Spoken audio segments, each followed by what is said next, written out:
I would like to share with you some of my family's quilts and the history behind those quilts. The first one was started by my great-great-grandmother, Axie Jane. She was a lumberjack's wife and had 16 children. From the worn-out clothes, she took them and cut them into pieces and then put them into different quilts.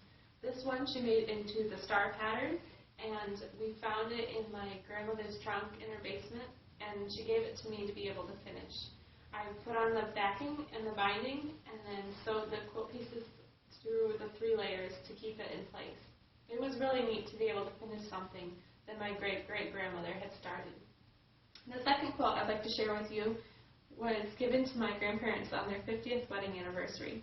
He was a cherry farmer, and so it was really cool to be able to get one with cherries on it.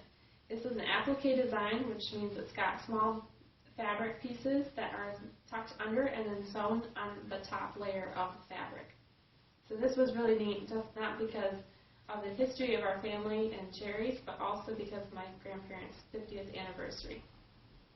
The third quilt I'd like to share with you was my great-great-grandma Catherine's, and she did the wagon wheel design, which is when you take triangles and sew them together and then put applique circle in the middle of it to make the wagon wheel design.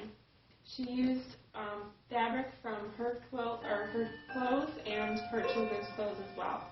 So that one's really neat to be able to have this piece of her history as well. This one is probably one of my favorites, and it was also my second quilt that I made. I made it for my parents' 25th anniversary. I did it under a month, and I quilted it all by hand. It was neat to be able to give it to them on their 25th anniversary, and it's neat to be able to look at all of these and see that the 50th anniversary, 25th anniversary, and then quilts that my grandparents were able to make. And that was really neat to be able to be a part of this.